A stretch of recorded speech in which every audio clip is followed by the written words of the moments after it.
नमस्कार दोस्तों, current affair with Wasim Khan में आपका एक बार फिर स्वागत है। दोस्तों, दो छोटी छोटी इंपॉर्टेंट सूचनाएं हैं सहारा प्रबंधन से लेकर के सहारा निवेशकों के लिए, सहारा के कार्यकर्ताओं के लिए।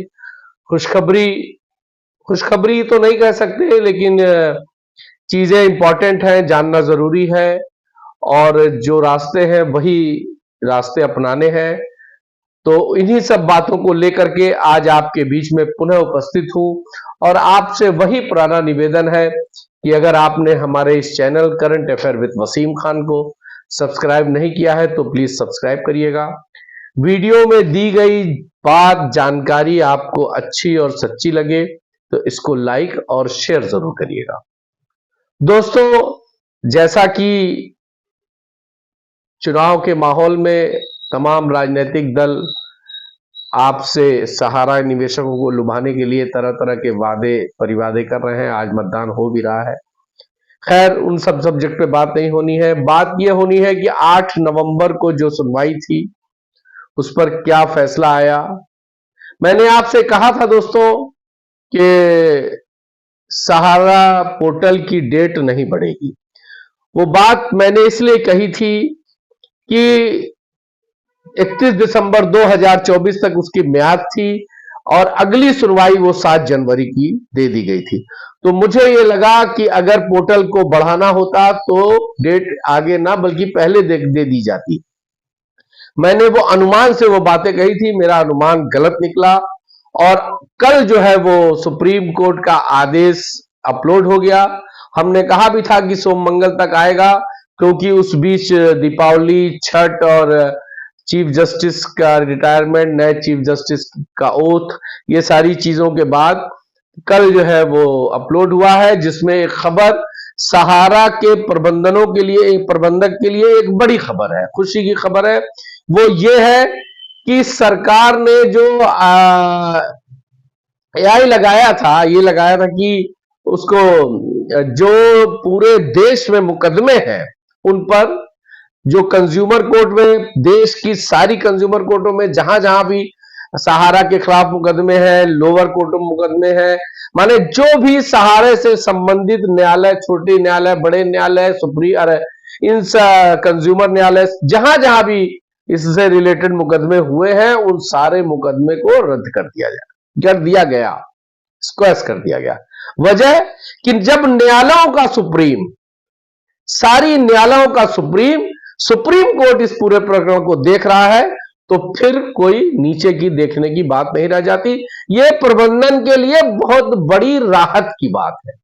और दोस्तों, सुप्रीम कोर्ट की तरफ से सहारा के प्रबंधन को समय समय पर मांगी गई सारी राहत दी जा रही है। ऐसा नहीं है कि जो वो कह रहे हैं उससे कुछ काट छाट या कम बेसी करके, कम ज्यादा करके।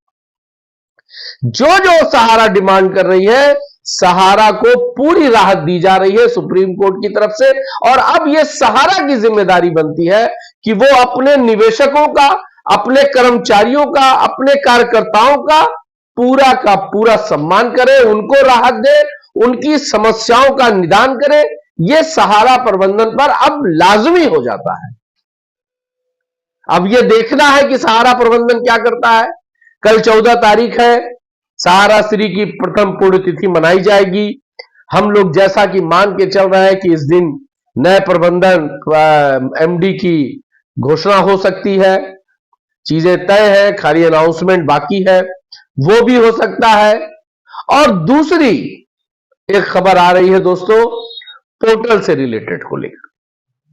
पोर्टल की म्याद जो 31 दिसंबर 2024 थी उसको 1 साल और एक्सटेंड कर दिया गया, यानी 31 दिसंबर 2025 तक की यह डेट बढ़ा दी गई है।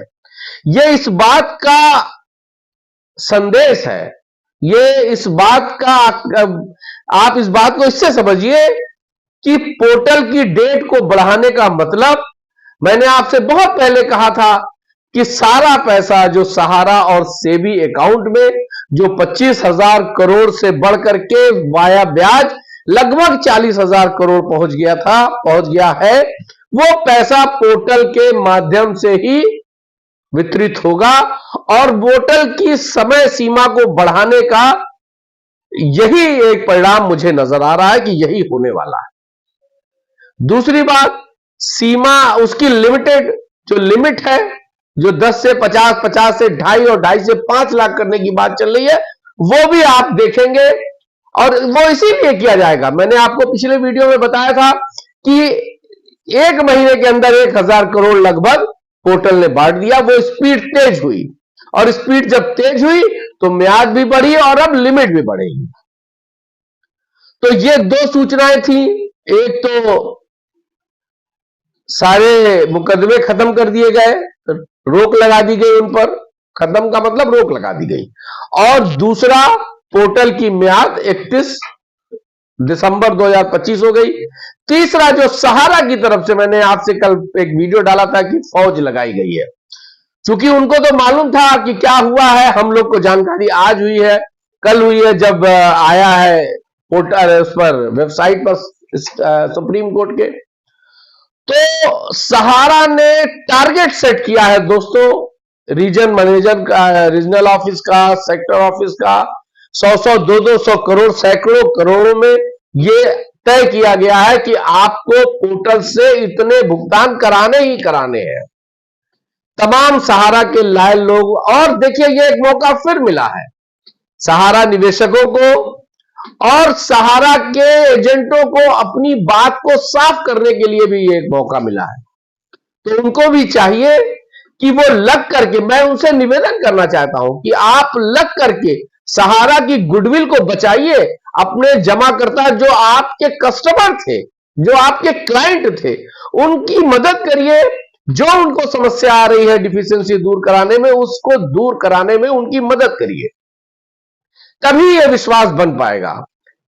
तमाम लोगों ने मुझसे मेरे वीडियो पे कमेंट किया कि जो फौज आपकी बात कर रहे हैं ये पैसा ले रही है। अगर सहारा के कार्यकर्ता, सहारा के कर्मचारी अपने वर्कर निवेशकों से पैसा ले रहे हैं तो यह निहायत ही गंदा काम है। पीड़ितों को और पीड़ित करना यह बहुत ही अव्वल दर्जे का गंदा काम है। यह काम नहीं होना चाहिए। पीड़ितों को जो पीड़ित करेगा उसको भगवान भी माफ नहीं करेगा। आपको तो यह सेवा भाव से करना चाहिए। उस एजेंट के, उस निवेशकों के माध्यम से एजेंट्स ने पैसे कमाए होंगे। आज अगर उसका मामला फंसा है तो आपको का दायित्व बनता है कि आप आगे बढ़कर उसकी मदद करें। सारे लोग जो वीडियो मेरा देख रहे हैं, निवेशकों के डिफिशियंसी को दूर कराने में बढ़ चढ़कर हिस्सा लें। और छोटी छोटी कमियां हैं दोस्तों, नाम नहीं मिल रहा है, डेट ऑफ बर्थ नहीं मिल रहा है, नाम के आगे कुछ है पीछे कुछ है, फोटो नहीं लगी है, यही छोटी छोटी चीजों को लेकर के डिफिशियंसी आई है। और ये बहुत छोटे स्तर पर इसको दूर किया जा सकता है, क्योंकि पोर्टल एक कंप्यूटराइज्ड चीज है, डिजिटल चीज है। उसमें कोई भी चीज गलत आएगी तो डिफिशियंसी आएगी ही आएगी। हालांकि पोर्टल का मैं सपोर्टर नहीं हूं, मैं शुरू से कह रहा हूं कि पोर्टल ठीक नहीं है, पोर्टल से बट नहीं पाएगा, लेकिन जो स्पीड बनी है उससे कुछ उम्मीद जगी है। जो 20-25 दिन के अंदर 1,000 लगभग करोड़ बांटा है, उससे लग रहा है कि अगर पोर्टल की डिफिशियंसी को खत्म किया जाए, पोर्टल पर लॉगिन को आसान किया जाए और पोर्टल से भुगतान की सीमा को बढ़ाया जाए तो संभव है। रहा सवाल ब्याज का, ब्याज जो है पर पोर्टल पर ब्याज नहीं मिल रहा है। अब ब्याज पर प्रबंधन क्या निर्णय लेता है, ऑफिस खोलने पे प्रबंधन क्या निर्णय लेता है, और ऑफिस जब खुलेगा तभी ब्याज मिलेगा, क्योंकि पोर्टल से ब्याज का कोई लेना देना नहीं है, ना ही उस पर कोई ब्याज की बात की जा रही है, ना की गई है। वहां सिर्फ और मूलधन और आपके बॉन्ड में जो आपने जमा किया है उसी की बात हो रही है। तो दोस्तों, ये 2 छोटे छोटे थे टारगेट, मैंने आपको बता दिया। और एक दुख भरी खबर है कि भोपाल के एक गांव में एक एजेंट ने फिर खुदकुशी की है और उसने एजेंट्स ने अपनी लीला समाप्त कर ली है। यह दुख का विषय है। और कल ही मैंने वीडियो डाला था कि मध्य प्रदेश के पूर्व मुख्यमंत्री बड़ी बड़ी बात कर रहे थे, उन्हीं के इलाके में भोपाल के पास वो उस एजेंट ने अपनी लीला। मुझे लगता है कि जब आदमी मौत को गले लगाने की सोच लेता है तो वो बहुत ही परेशान हो चुका होता है, सारे रास्ते उसके बंद हो जाते हैं, कोई उसको संतावना और साथ देने को तैयार नहीं होता, तभी लोग इस तरह का कदम उठाते हैं। खैर, हम अफसोस ही कर सकते हैं, उसकी आत्मा की शांति के लिए ही कह सकते हैं, लेकिन तमाम लोगों से कहना चाहते हैं कि इस तरह की बेवकूफी वाले कदम आप ना उठाएं। जान है तो जहान है। जय हिंद।